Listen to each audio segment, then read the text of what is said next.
Truth is, I am Iron Man. I solemnly swear that I am up to no good. What is going on? What are you doing? To infinity and beyond! This is the way. The flux capacitor. Is Star Wars the one with the little wizard boy? Chewie, we're home. Avengers! Assemble. Ah, chills. Literal chills. Hello, fellow fans, to United We Fan, the podcast. United with me is my co-host, the Galleon Bryan. Hey, Bryan. Hey, everyone. We hope you all enjoyed last week's episode where we talked about the Star Wars prequels. Hopefully, we showed you that the Force is pretty strong with the prequels, and if they aren't high on your list, maybe it's time to see the light side of them. On this week's episode, we take you on a trip to the land of adventure, where you can also ride the movies. We are discussing the Universal theme parks. Let's say we have a fan thank you this week. Thank you, Fidel, for reaching out to say you enjoyed the 4th episode where we talked about the world of Dr. Seuss. That was a fun one for us, so thanks for checking it out. In Mark and Brian's World News, we both recently checked out a new podcast called Blockbuster, created by Matt Schrader, who did Score, Film Music Documentary, and Score, the podcast. Season 1 is about the very early friendship of Steven Spielberg and George Lucas. The podcast is done in a very creative way, like you're listening to a movie or an old school radio show production. I honestly forgot I was just listening to it and felt like I was watching a movie. Season 2 just started and is about Terminator and Titanic director James Cameron. I'll be back. This podcast will be unlike anything you've heard before, I promise. And in other news, Bryan, we have a recent update about Star Wars Celebration, which I know is very close to you. What is it? Yeah, so Star Wars Celebration, just after we recorded our podcast last week, they have officially canceled Star Wars Celebration 2020. Star Wars Celebration has been pushed not only 1 year, but 2 years. It's going to be in August of 2022, keeping it in Anaheim, California. The good news is Reed Pop, who runs that convention, they're allowing you to either refund your tickets or simply move your tickets to the new event, which is what I've selected to do. So I'm headed to Anaheim in August of 2022. Oh, that makes me really sad because I know you've talked about it quite a bit, and I always say I want to go. So I guess I have 2 years to get everything in place so that maybe I can join you. But yeah, that's sad. It is definitely worth checking out. It's a whole lot of fun. But if you listen to that Blockbuster podcast, it's hard to believe that Star Wars turned into what it's turned into, especially with Star Wars Celebration when George Lucas thought that thing was just going to fall flat on its face. So check out that Blockbuster podcast to learn more about Star Wars. But while director James Cameron was in line to see Star Wars at the Chinese Theater in Hollywood, George Lucas was across the street in a hamburger. So they were literally right there together. Just fun facts like that. Well, life hasn't been all bad, Mark. We're starting to get a little bit more back to normal. The Premier League soccer just started back up, so I'm pretty excited about that. Go Reds! But on YouTube, you can find Yella's Marble Runs, Yelle, and it is the Marble League, and that they have 20 teams of marbles that compete in all different kinds of competitions, and I am very, very passionate about the Marble League. It's truly giving me what sports fix I'm looking for. Go Team Hazers. I love the Marble League. So that's back on YouTube. Opening ceremonies, lighting the torch this afternoon, and it'll be on YouTube later this week. So lots of good stuff going on there. I have to check it out just for the curiosity, but I will admit, every time you said marbles, I kept thinking of our Spielberg episode with Toodles. So I've lost my marbles. The Marble League is, like I said, it's giving you that sports fix. They've even come together with Formula One and other ways where they have literally sponsored the marbles with individual teams like Nissan and Porsche and all that kind of stuff. They've gotten the Formula One commentators doing these races just because nobody else has anything better to do without any sports. So, I'm telling you, Marble League, Jelle, Yella. It is on YouTube. You will not regret it. All right. Definitely check that out, fans. In our local Facebook polls, I don't have one, sadly, for anyone, but I'm currently working on finding out everyone's favorite 80s movies. So stay tuned for that. Bryan, though, this week is Father's Day, so happy Father's Day to everyone out there, including you, Brian. Happy Father's Day.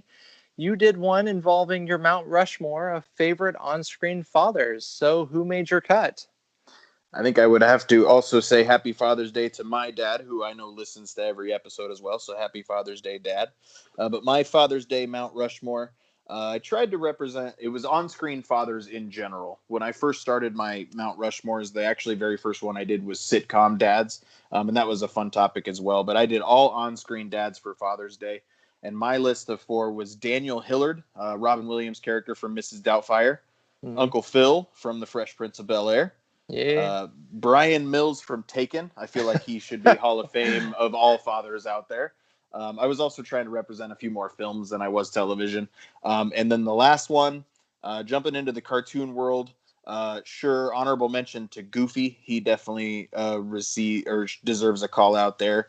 There were some other honorable mentions of Tim the Toolman Taylor. Yep. But I landed on Bandit Healer from the show Bluey. If you know Bluey, you know that this guy is the greatest cartoon dad of all time. If you don't know Bluey, go to Disney Plus, check it out. It's a really funny show, and he's the best character on it. Liam Neeson from Taken, that one, when I read that answer, I just I was shocked. I loved that answer. And then when I saw Bandit from Bluey, I'm not gonna lie, at first I was like, I need a refresher on that one. So good answers. Tim Taylor from Home Improvement, he was my honorable mention. My cut was Jonathan Kent from Smallville. I loved him. And then I kind of bent your role a little bit and did 2 from This Is Us, Jack and Randall. I just think they're amazing dads. From the Wizarding World, I picked Mr. Weasley, Arthur Weasley. Shout out to you. I had his wife on mine for Mother's Day, so they belong for sure. Yeah. And then my last one, it actually was Tim Taylor from Home Improvement, but then last minute, he got pushed out by Jim's dad from American Pie. I know those films aren't family friendly, but he just goes above and beyond for Jim. So, and it's Eugene Levy. Come on, you know. Yeah, I feel like we need to call out Mufasa and Scott Lang from the Ant-Man movies. He deserves an honorable mention as well. So. Yeah, I agree with that. And yeah, once again, happy Father's Day. My dad listens as well. I'm very lucky to have a great one like him. So thank you all the fathers out there, and I hope you have a good week. We got to mention Danny Tanner. Oh, I saw him like way down on your list. Someone commented him, and I don't know how I forgot Full House, Danny Tanner. So he was on my sitcom dad one, but just not this one. Okay. Now, if you ever wanted to ride the movies or visit adventure, this episode is about just that. This week, Brian and I are discussing the Universal theme parks. I'm currently an annual pass holder and a big fan of those parks for a very long time. Such a big fan, I even worked there as a team member. It was a great honor of mine. I got to be part of the opening team for phase 1 of the Wizarding World of Harry Potter, so tons of memories for me. Sit back and enjoy as we talk about everything from rides, holiday events, shows, food, and merchandise. I think when we talk about theme parks, whether it's Disney or Universal, you got to talk about the memories. So let's start there, Brian. You have a memory or 2 that you want to share with the class? My memories of Universal don't go back near as far. And when Mark and I, when we were talking about doing this particular podcast, we were going to do theme parks in general. And then we realized how much we wanted to talk about Universal and Disney. So we actually split up those 2 episodes. So my memories of Universal don't go back near as far, just because I'd never been until the first time until 5 or 6 years ago. So, but when we do talk about those limited memories, I want to talk about my very first time going. I was right when we moved to the Orlando area. My wife is a giant Harry Potter fan. And just getting to walk into that Diagon Alley section and just seeing her face just light up as if it was just something she'd never seen before. It's like me walking onto the Death Star or something like that. Like, she just absolutely lit up, and that's kind of my coolest memory of Universal Studios. Oh, that's a good one. Yeah, for me, I have different ones, I guess, for different parts of I guess being the Harry Potter fan, the first time I got to go into the Wizarding World as a team member there, before the curtains open and you could see it, that was a great memory. And then I remember one night after working Halloween Horror Nights, the park was pretty much empty. And me being the film nerd that I am, walking around the New York street set area felt like I was walking onto a movie set. And that was just a great memory for me. And then I guess as a guest, it would be when I remember going and they had the Ghostbuster attraction there, and I was huge into Ghostbusters. So getting to see that, getting to see the Ecto one driving around, that was just a great childhood memory for me. And one more memory I just thought of actually while we were talking about this. During that my 30th birthday, my wife and I went to Universal and we were riding the Jurassic Park ride. And right at the part where you're at the top of that 8-story drop and the T-Rex comes out to get you, there was a kid in his 20s that had won a stuffed monkey at like the carnival games that they have in Jurassic Park. And he held it straight up in the air like he was Simba being held up by Rafiki, And the guy comes over the loudspeaker with the security camera and goes, "Put the monkey down." And the guy just tucked it under his arm. And that was pretty funny. That's something I'll always remember. Jurassic Park, obviously, I love the film, so I do the ride. Not a big fan of the end portion there. I, if you ever see a photo of me, it looks kind of like I'm praying. Hold on to your butts. One thing that Bryan and I both share a huge love and appreciation for at Universal is their Halloween event, Halloween Horror Nights. I've been going every year for quite a while. I had the pleasure of working it several years, even as a character one year. Bryan, you got a favorite house or show that comes to mind? I hadn't been to Halloween Horror Nights until 2 years ago. And Mark, I know you have a bit of a passion on Stranger Things being what brought a bunch of extra people to the event. But that's really what suckered me in the first year they did the Stranger Things house. And that was really cool. But they had the Poltergeist house that year too. That was a whole lot of fun. And then this past year they had Stranger Things again, but it wasn't quite the headliner, the Ghostbusters one. Not as scary so much, but it was really cool you talked about being a Ghostbusters fan. It was really cool going into Ghostbusters as well. That's a really, really fun event. And I'm just afraid it's not an event we're going to be able to do in 2020 just because it's so much more fun with the number of people and the groups that you can go with and stuff like that. But I really hope we get something of Halloween Horror Nights again this year. Yeah, I mean, all I keep hearing lately is Horror Nights is still full steam ahead, so we're going to keep hoping. Now, for everyone who doesn't know, Bryan and I got into a laugh because Stranger Things for Halloween Horror Nights, it was enjoyable to walk through the season. I'm not saying it's a bad thing, and the production value on the house is great, but they just made it the focal point, and I was just like, okay, it's not the focal point for me, but it did bring people to Halloween Horror Nights. It suckered me into Halloween Horror Nights, and I'll never skip a year again. Turn around. Look at what you see. I was hired as a character to be in the Dead Silence house. If you've never seen that movie, please watch it. It's from the filmmakers who did Saw. Donnie Wahlberg is in it. Such a good, underrated horror flick. That's up there. I remember the first Texas Chainsaw Massacre house. That was pretty intense. Also, there was a Freddy Krueger house where you went to the sleep clinic. The Ghostbuster house recently I loved because you literally just stepped into the movie. You got to go into the firehouse. Everything about it I loved. You're right, it wasn't the scariest house, but it was great to step in there. And the library scene of the Ghostbusters house was my favorite part. That was really cool with the card catalog and all that. Yep, that part was good.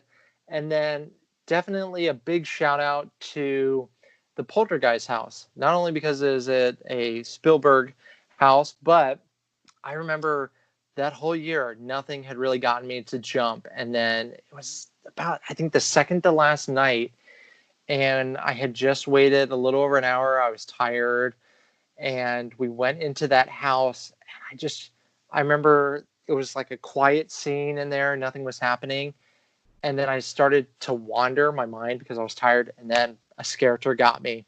It took to the second to last night, and it was the Poltergeist house that finally got me. So, good stuff. If you've never been to Halloween Horror Nights, highly recommend it. They used to have the Bill and Ted show. That was a favorite of mine. Sadly, that's no longer there. They even at one point did a Rocky Horror Live that I loved. The shows I missed as well, but yeah, definitely the streets and the scareters and the houses. Love all of that. Well, I guess since we're talking about kind of things that are dead, Bryan, do you have a favorite no longer attraction?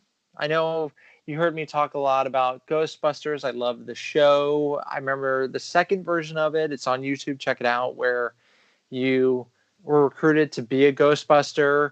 Rick Moranis' character showed everybody why they should be a Ghostbuster and sign up. And then you went into like a theater type setting where unfortunately Walter Peck decides to shut down the containment unit and the Ghostbusters have to come in and save the day. They even had the car driving around. It was great. But yeah, Bryan, you got a favorite no longer attraction? I am the key master. Are you the gatekeeper? like I talked about with my memories, I haven't been going to Universal enough to have really closed many things down. Yeah. The Terminator show, I'm gonna miss that show. Love Terminator. I do like the Jason Bourne movies, so I'm excited to see what they do with this Jason Bourne show, but it's not going to quite be what the Terminator was. But I'm hearing great things about it. Oh, So, good. Yeah, I know it just launched this week. So yeah, and I know I tried to get in the other day, and sadly it didn't happen. But I have been hearing nothing but great things. I want to say I've been hearing nothing but universal praise for it. No, okay, go on. But I haven't been around long enough. But everything I see on YouTube, the one attraction I never got to go on that I really wish I had gotten to go on is the Twister attraction. That was replaced by the Tonight Show with Jimmy Fallon attraction, which the Jimmy Fallon, the queue line, the lobby, all the Tonight Show callbacks, and just everything upstairs, really cool. The attraction, a little bit underwhelming for me, but the queue line itself, so maybe it's not a bad replacement, but everything I've seen of the Twister attraction just seemed like it was a whole lot of fun. I grew up around tornadoes and that kind of stuff, so quote unquote fond memories of Twisters, but I just like that movie of a cow, another cow, and I just really like the movie Twister. I really wish I had gotten to go on that attraction. I think you've been on it, right, Mark? Am I missing something? No, I agree. Jimmy Fallon is a beautiful building. The lobby, you have the ragtime gals in the middle there singing away. All that's entertaining.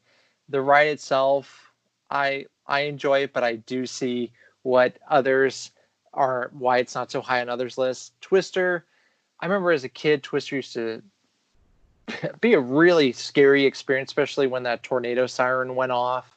I was able to see the attraction and experience it multiple times. So once again, if you get a chance, check that out on YouTube. I do miss that attraction, and seeing Bill Paxton talk about the finger of God.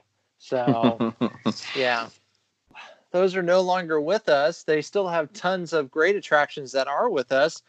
Bryan, do you have like a top three or maybe even a Mount Rushmore of current attractions that you have to do? And there's one attraction that I always have to do, and that's the Amazing Adventures of Spider-Man. Universal definitely found something that worked there, and they know it because they replicated it with like 3 or 4 other attractions, including Transformers and other rides like that. But the Amazing Adventures of Spider-Man, I love that attraction. Of all the Harry Potter rides, Forbidden Journey at Hogwarts, that is my favorite Harry Potter attraction, just because it brings in so many different kinds of ride technology that you don't get to see very often. Underrated is the Hogwarts Express, the way that you can travel between park to park. That is a really, really neat attraction. I really like that. And then for me, I really like the Mummy roller coaster. That one is a lot of fun. I like it better here in Orlando than in Hollywood. I have done the one in Hollywood as well, which that one you just go forward and then you take the exact same track backwards. The one here in Orlando has a little bit more variety to it, but those are kind of my 4 favorites, if you will. Oh God, if we're gonna bring up Universal Hollywood, I got to give a shout out to their Waterworld stunt show. Yes, probably one of the best stunt shows orchestrated I have ever seen. So bravo to them for that It's show. also the rare show that is as good as the movie, probably. Ooh. So, well, Brian, you'll appreciate this. The same stunt unit team that handled the Waterworld stunt show is also working with Universal here for the Bourne show. So Awesome. it's a great team. Yeah, you and I have a lot in common.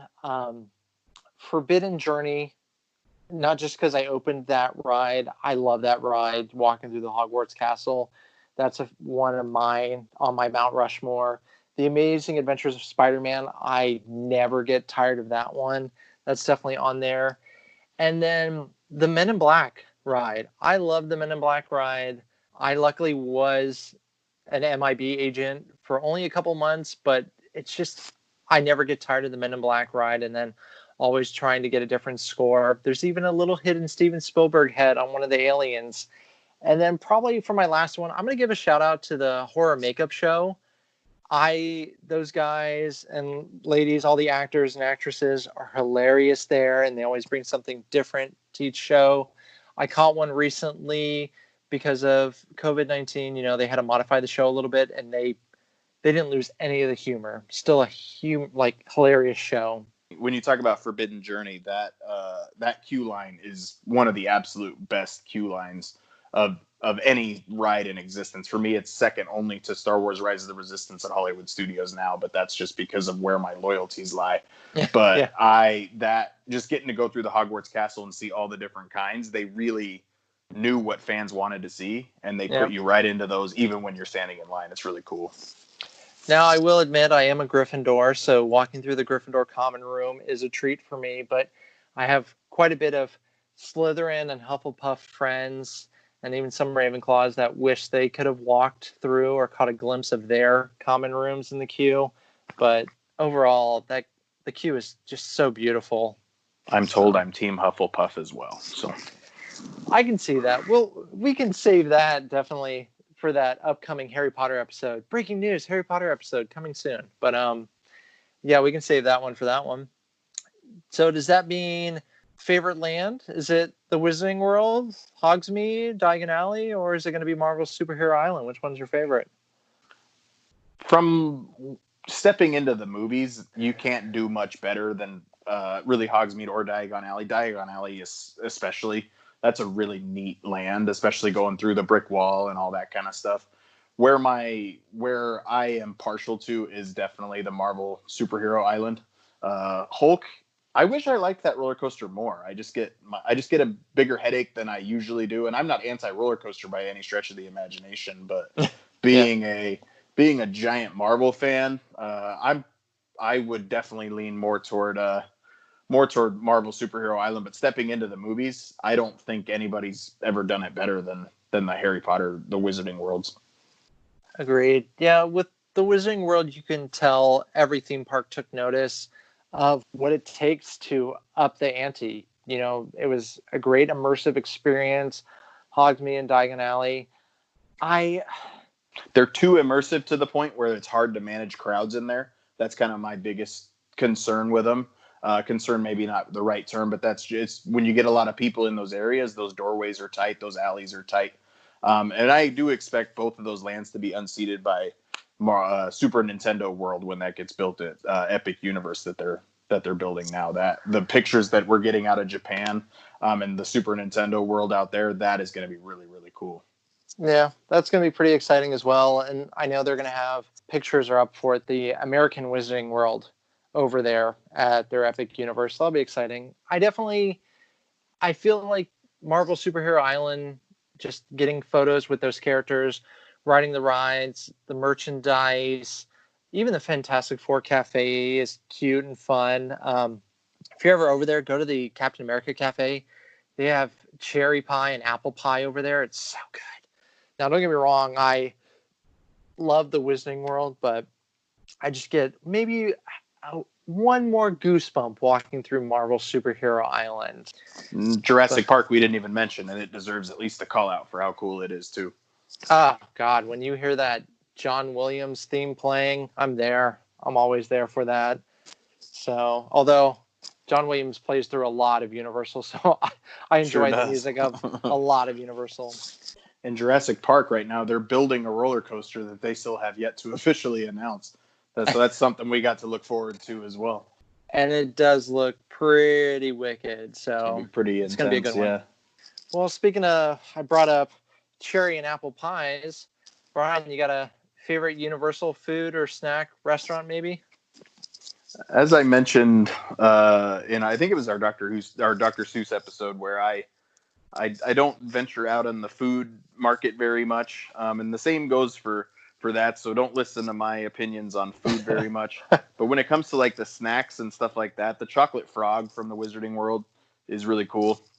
The every flavor beans. I have a family that really enjoys playing that game. I will throw up if I play that game for too long. But the chocolate frog is cool, and of course the butterbeer. I like the frozen better than the regular butterbeer. But Mark, we were discussing butterbeer, and I've apparently missed a butterbeer snack that exists out there. You have no idea what you're missing. Butterbeer ice cream. It's soft serve. It's over in the Diagon Alley area, and it's served in a freshly made waffle cone.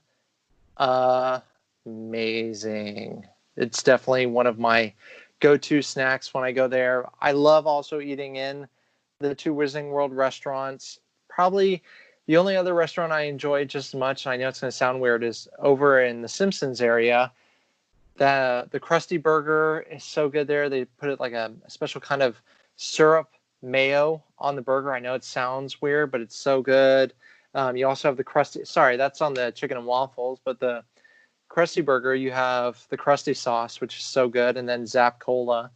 My always go-to treat, no matter how I'm feeling, is the butterbeer ice cream. My favorite restaurant over there for my birthday a couple years ago, my wife and I stayed at the Portofino Bay, one of the Universal hotels, and then we splurged a little bit on. You talked about the Fantastic Four Cafe, the Baxter Building there. They had a superhero character meal.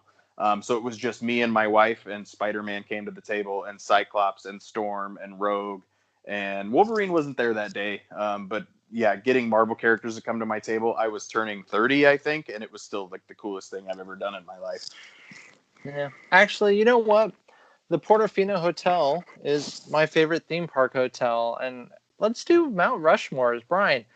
For me, on my Mount Rushmore for Universal, their hotels, I love Portofino. The Hard Rock is a lot of fun because they have the blasting music. Even in the pool, you're swimming under the water, you can hear the music. Ventura is a lot of fun. So the Universal Resorts would be on my Mount Rushmore. I can talk.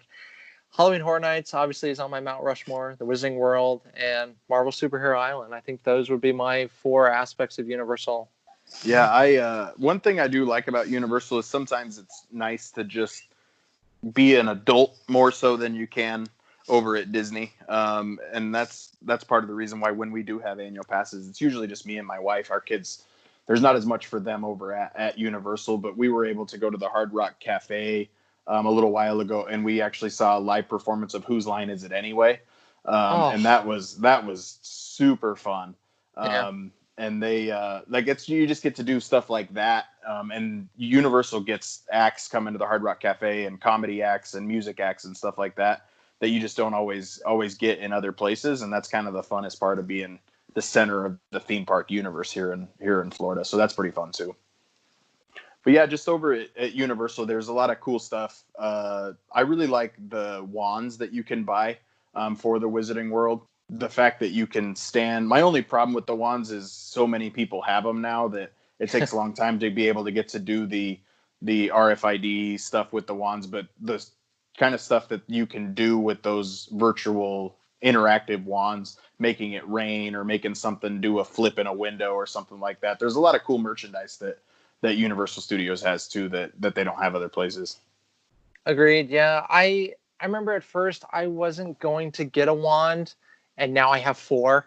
So, and then on my birthday, I was selected to be chosen for a wand. The wand chooses the wizard, Mr. Potter. So that was a great experience for me, and I didn't really understand the excitement that came with the interactive wands until I had one. And like you said, you can make things rain. There's a music box you can turn on The wands, I love the wands. I think they are definitely, and you're probably going to gasp at this, I think they are on the same level as amazingness as buying a lightsaber from I knew Disney. you were going to say it. I knew you were I going to know. say it. So, but the Wizarding World and Marvel Superhero Island both have taken a lot of my money. I know I was excited when they started selling the Gryffindor Quidditch sweater. That was one of the first things I couldn't wait to buy, having seen it in the movie. And then pretty much whenever I see something Captain-ish over in Marvel, I of course have to buy it. So, and of course, no Universal podcast episode would be complete without us talking about the E.T. adventure. I know it's a fan favorite for how good the queue smells, and I will admit every time I enter that building or even walk by and I get a whiff of it, I'm a big fan of the E.T. adventure smell. But I also do enjoy the ride quite a bit. Even I still get the giggles when I hop in the front row and I get the bike with E.T., but I know it's not the most popular ride, and Brian, you have some emotions about it. I don't know if emotions is the right word. It is a very good smell, though, that's for sure. But we've already talked about the whole Stranger Things thing. The bikes just seem made for a Stranger Things attraction. But I understand I have an attachment to a few attractions, rest in peace, Mr. Toad, of things that just don't exist anymore. So I completely understand where you're coming from. So let it stick around as long as possible. It doesn't break my heart. I do love the old school aspect of the ET adventure. It does remind me of, say, some of the older Magic Kingdom Fantasyland rides like Peter Pan and whatnot. So I guess the nostalgia reason is why I love it. I love it when ET says your name. Whenever you're flying over the cop and he goes, "They're flying," or when you end up on ET's home planet, spoiler alert, and you have the one alien who's like, "Welcome home, you've arrived." So all of that just means a lot to me, and not just because I'm a huge Spielberg fan. I just really enjoy the ride. But definitely, if you get the chance, even if you don't want to ride the ride, go and smell that queue. One more attraction I wanted to ask you about is the Rip Ride Rocket. When you ride that attraction, what particular songs do you like to choose from? Rip Ride Rocket is one of the few rides that I can only do so much of, but I did enjoy Beastie Boys. Sabotage is my go-to one on that. And then, of course, I found out that they had hidden tracks. So if you aren't familiar with that, you get to select a song that you ride to, and they have hidden tracks just like on a video game, hidden codes. So look that up. But I found out that they had Muppet songs. So I, of course, had to try Moving Right Along. That one worked pretty well.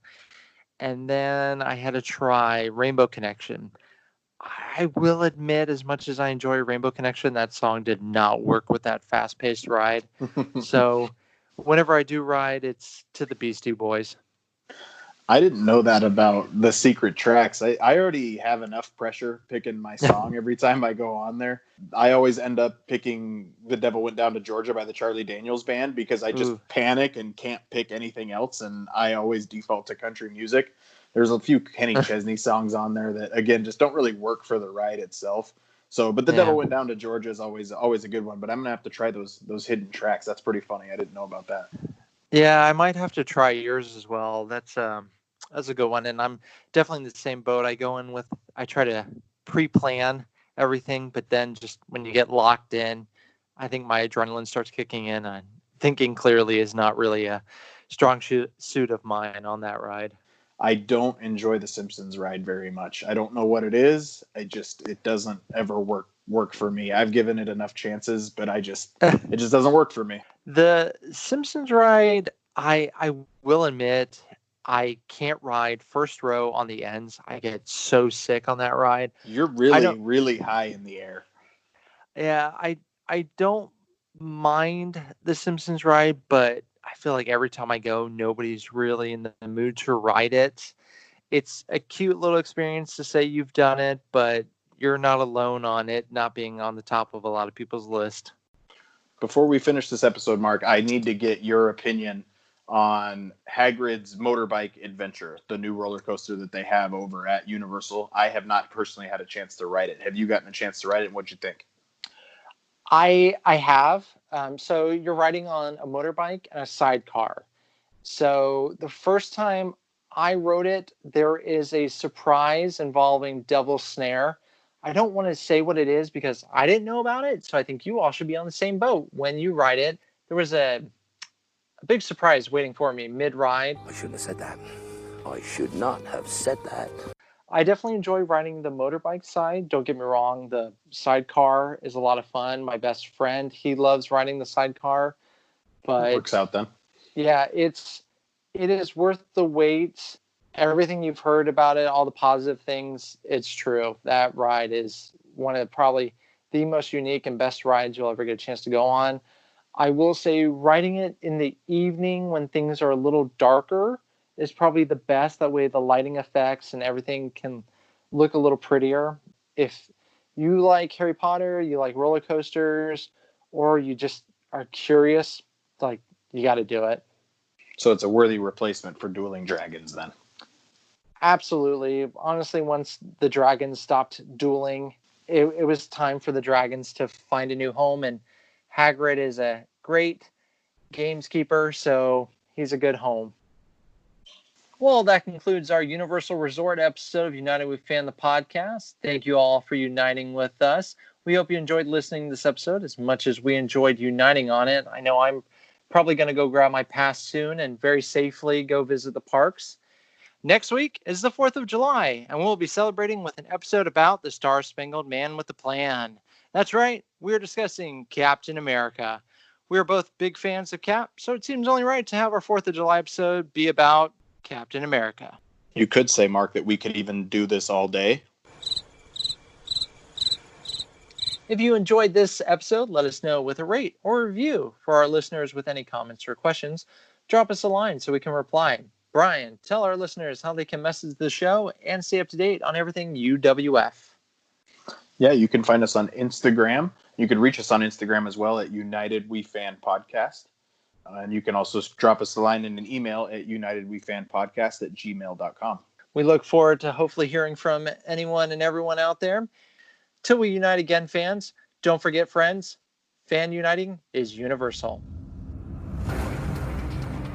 Hope you enjoyed yourself. I would have enjoyed this interview a lot more if I had gotten